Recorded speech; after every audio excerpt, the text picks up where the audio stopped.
Chapter 3 discusses andragogy, the art and science of helping adults learn.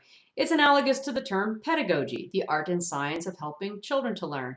Pedagogy is a term that you're probably all familiar with, and it really involves, when we think about it mentally, it comes up in our mind is the methodology, the teaching strategies, the curriculum, the types of assessments that we're going to use in the classroom, that kind of thing. It conjures up something quite formal.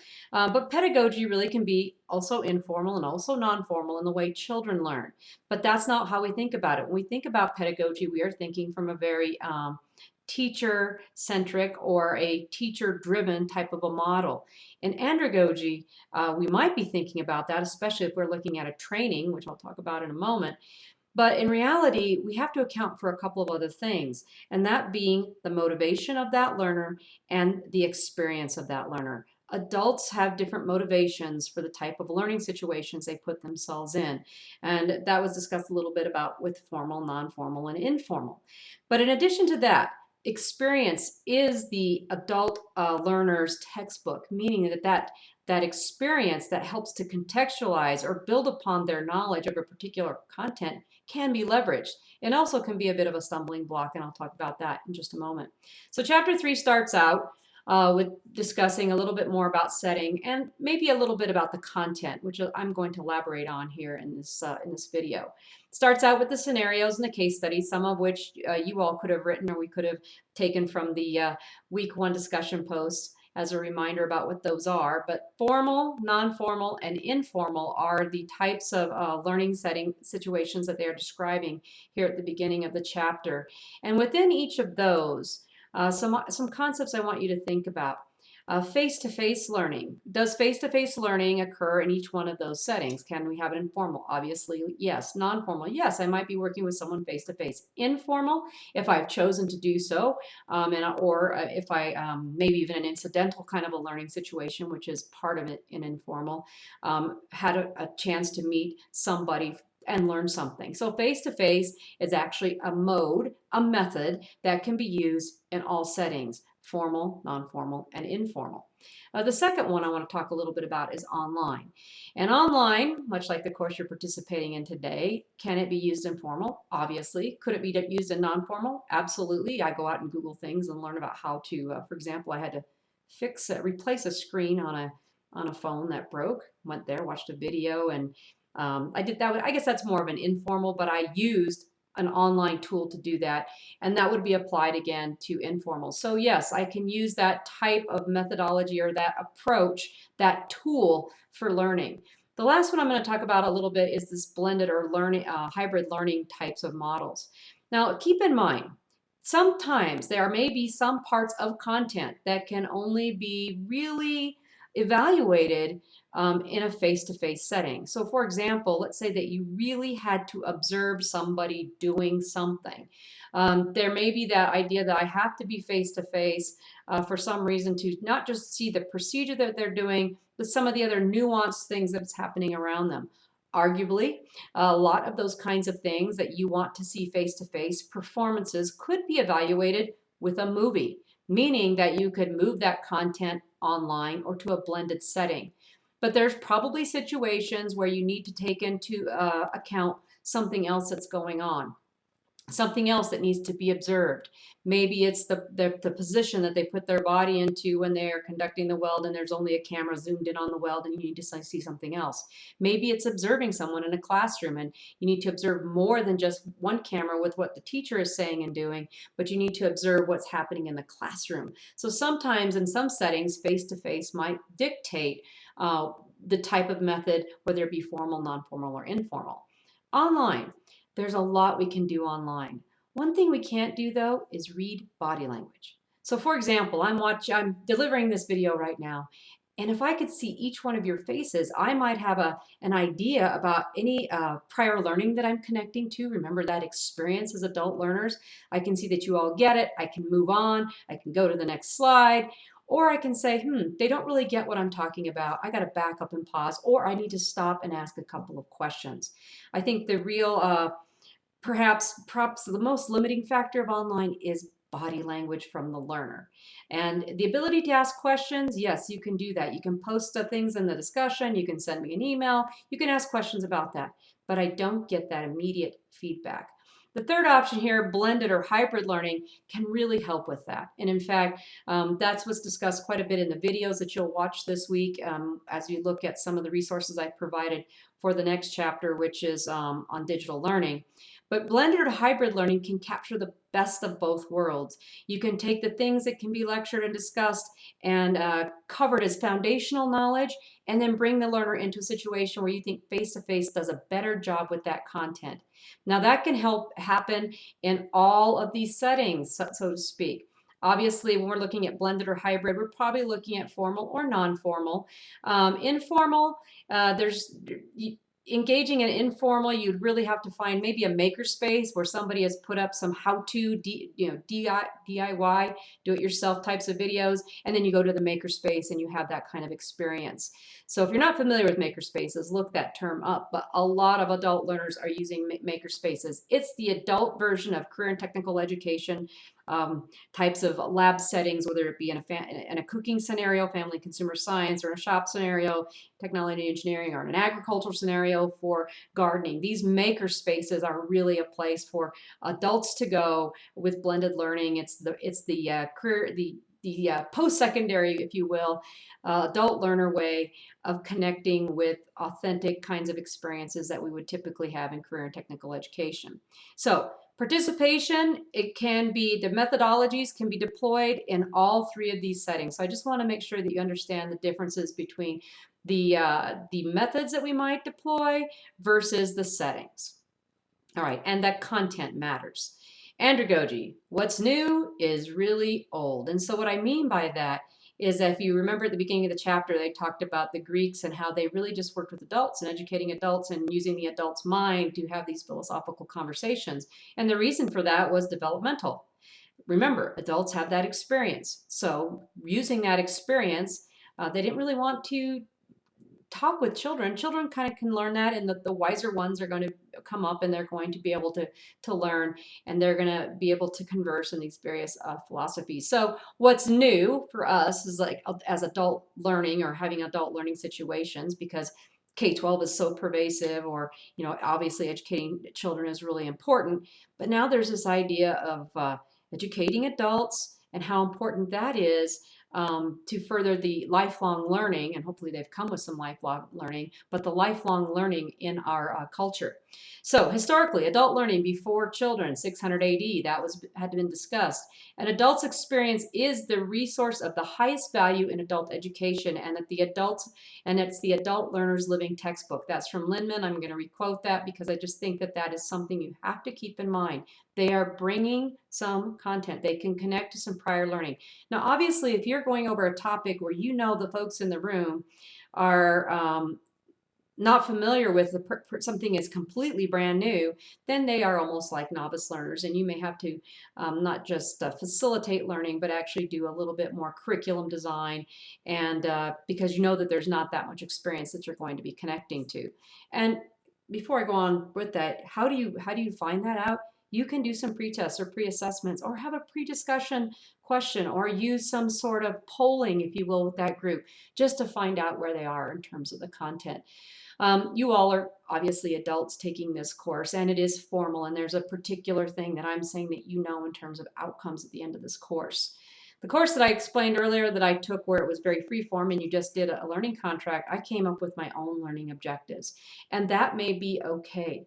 But if in my case, I wanted to and knew I was going to be teaching others about adult education, I wanted to know as much as I could about adult education, and I knew that my knowledge was limited into actually what questions to ask, what types of learning experiences I needed.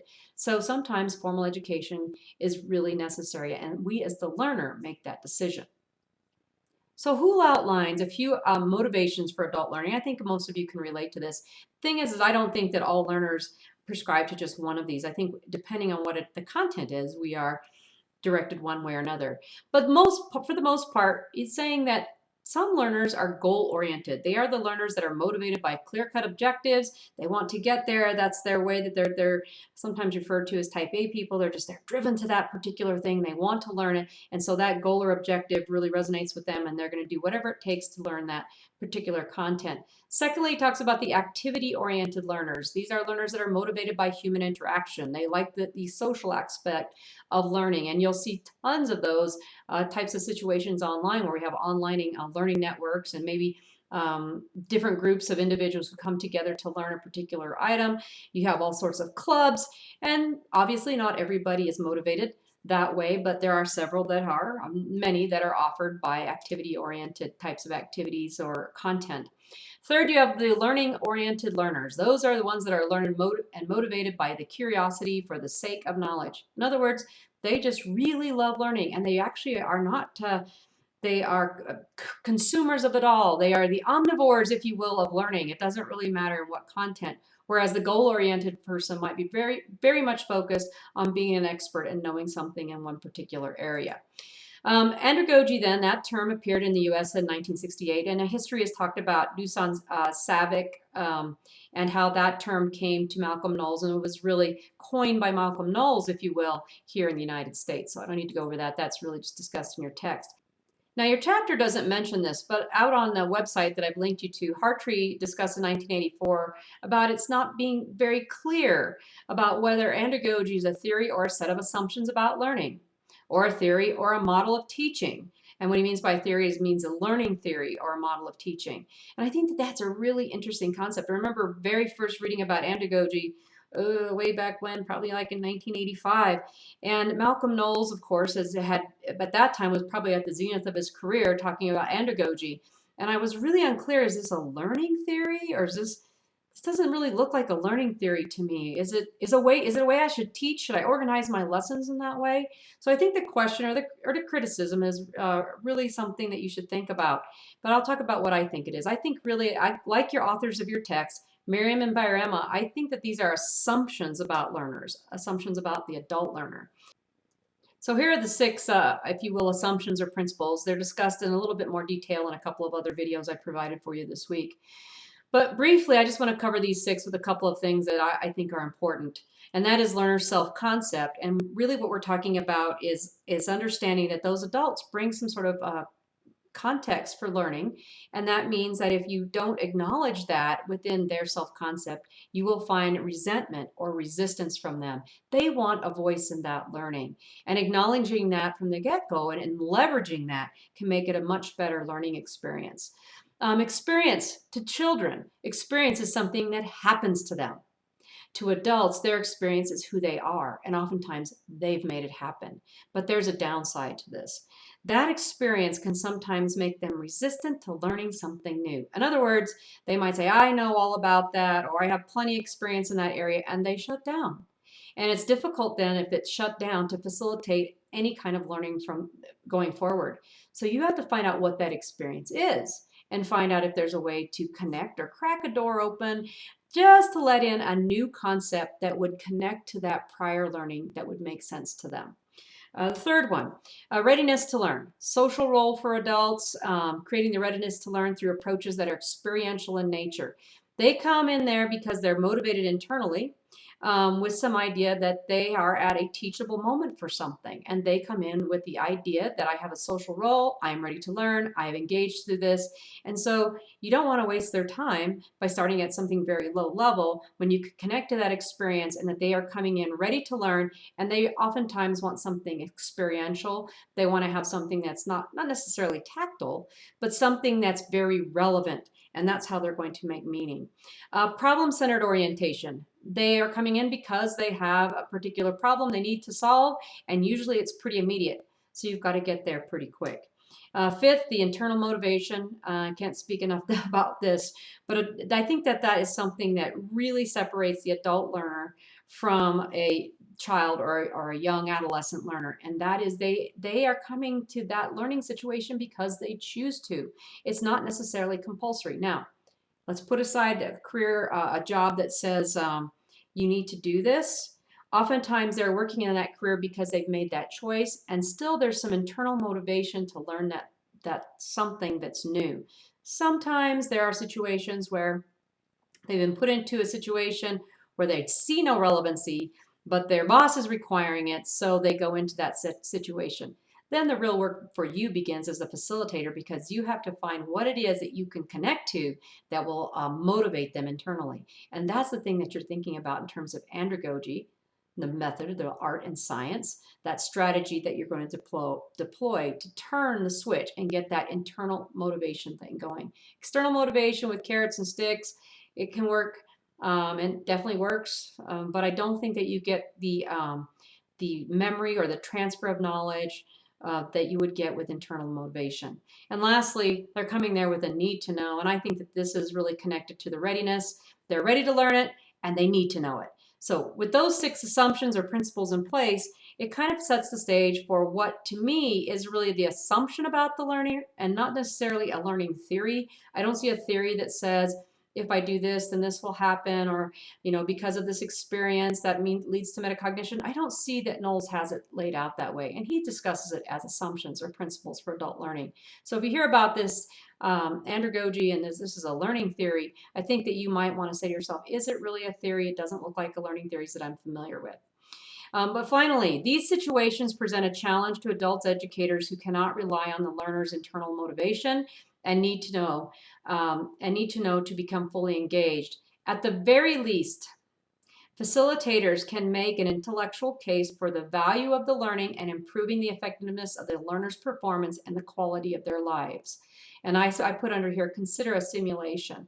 If you're having some difficulty with the motivation or any of these assumptions, oftentimes a simulation that's well crafted to facilitate their learning will get them to think about, I am solving a problem. Now I really need to know. I'm motivated because this is really an interesting problem and I'm ready to learn. So oftentimes I say consider a simulation, or within the simulation you also may want to consider some problem-based learning, where you set out, or project-based learning, there's a particular problem or project to solve, and that will get them engaged. I also think that works for adolescent or children as learners. And as always, these are assumptions. Warning, I think a lot of you know what happens when you make too many assumptions. But for the most part, these have been tried and true and discussed throughout the literature for really over 50 years.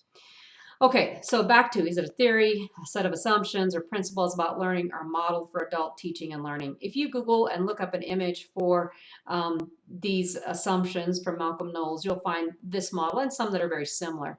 But I think you can see, because of this type of model, that we really wouldn't say it's necessarily a theory, and we wouldn't really say it's a model for teaching, except for this. And what I mean by a model for teaching is that it's not a model that we are going to tick off certain points. These are assumptions that we have to be prepared for as we develop and design curriculum or materials that will facilitate learning based on these assumptions. The adult learning experience then is about the engagement of that experience, those simulations that you can put together, the project-based learning or problem-based learning scenarios that you can set out.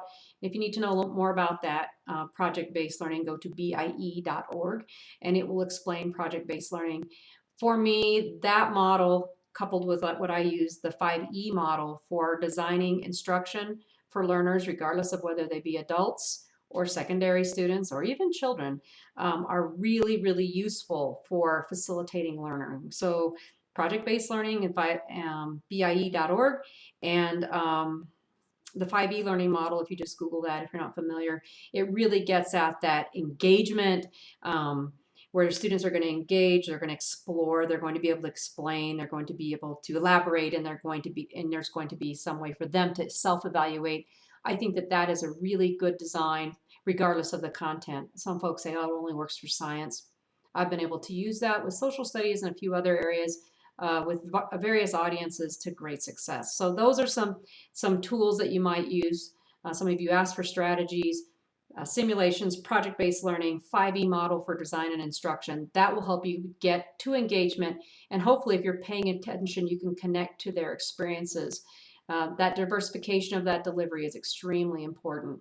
Adult learning in under 3 minutes is another video that you see, and one of the things is history here is it talks about, if you're going to engage the engage the adult learner with some experiences. You're not doing a talking head thing like I'm doing here for 20 or so minutes going over this kind of content. Rather, you're going to let them engage. And that's really the whole idea behind you developing that online module where you'll take some of the uh, concepts discussed in this course and apply them to something you develop for a learner to facilitate that learning. Similarities and differences between andragogy and pedagogy. I think we've talked about that a little bit, that experience, that motivation, and really looking back at those 6 assumptions, I think that we can draw some similarities, maybe more than we think, but we can really, the biggest difference is that experience. And so arguably you might say, wow, is a really older person someone that's easier to work with because they have experience? Well, remember that conversation when you get to that topic on knowledge and wisdom. But the idea here is remember that that sometimes somebody can have a lot of experiences, but they can also become reticent to learning something new because they have too many experiences. But for the most part, those experiences can be very beneficial when you're facilitating learning among adults. Pedagogy, I believe, is moving towards andragogy. I believe that as we look at the current literature in secondary settings and in elementary settings, they're talking about project-based learning and simulations and contextual learning and authentic experiences, much like we do in adult learning. The thing that's missing is their experience, but yet you can still scaffold the learning and connect to prior learning. So I think that what you learn here can be applied. It's just that it's a little bit more compulsory and you have to be a little bit more creative about how you're going to motivate and engage those students. But those approaches that I mentioned, simulation, problem-based learning, the 5E model for curriculum design, I think really makes learning more learner-centered and less teacher-centered. So learning versus training, and quite honestly in your text, if you think about Malcolm Knowles, I think if you look at the context for where he developed these assumptions, it was really about training. And if we go back to the cognitivists and the social cognition folks, and we talk about Gagne and his nine learning strategies for adult learners, they were really talking about training. These are terms used synonymously, but in educational settings, we tend to use the word learning, and in business settings, we tend to use the word training. Now that's interesting because sometimes in education, we say, I'm going to teacher professional development, and sometimes we say, I'm going to be going to teacher training. So these nuanced words, let's talk a little bit about how one particular author differentiates these, and I'll show that text in just a moment. But training is done to others. It pushes knowledge, skills, and attitudes that are essential to successful work performance. So when you're going to a training, it's that pushing of knowledge and skills and attitudes all together that are essential, that people feel like cohesively we have to do this. Conversely, and this is by William Rothwell, Adult Learning Basics, learning is something that individuals do on their own. It is a pull strategy. Learners pull knowledge, skills, and attitudes from others so that they can be successful. Now, in some scenarios, and I see this being played out in corporate America, I have a son-in-law who works for high-tech businesses, and when he tells me about the kinds of things that they engage in versus some other types of businesses that I would call are more traditional, maybe very old school in their approach to business, I see this, they approach what they want their employees to know more as learning. They create scenarios where there's some intrinsic motivation on the part of their employee to learn. They selectively choose some of the type of learning they want to do. Whereas training, oftentimes, whether we want to go to it or not, whether we think it's going to be beneficial to us or not, the business says this is good for us all, we're going to do it. Just a couple of terms that I think you've heard, and they're used interchangeably, but I think there could be a good argument for there's something different. For adults, when I'm going to go learn something, I'm doing it because I want to. If I'm going to if somebody's called it a training, it usually is more compulsory in nature, but I still might go there, and because I'm motivated in some way, I will have some learning take place. So remember that then from Miram and Bayrema, we've talked about this before, but learning is a complex behavior that can involve how we think, that's the cognition, how we feel, the affective or the emotion, or do something, the psychomotor, the experiences that we have. Those elements all put together are very complex. But when we go through all of 3 of those, and oftentimes we're using different strategies for each one and different types of educational methodologies or approaches, that is something that leads to the retention of that information, or maybe the ability to transfer that information into different settings. And that's why learning is such a complex behavior.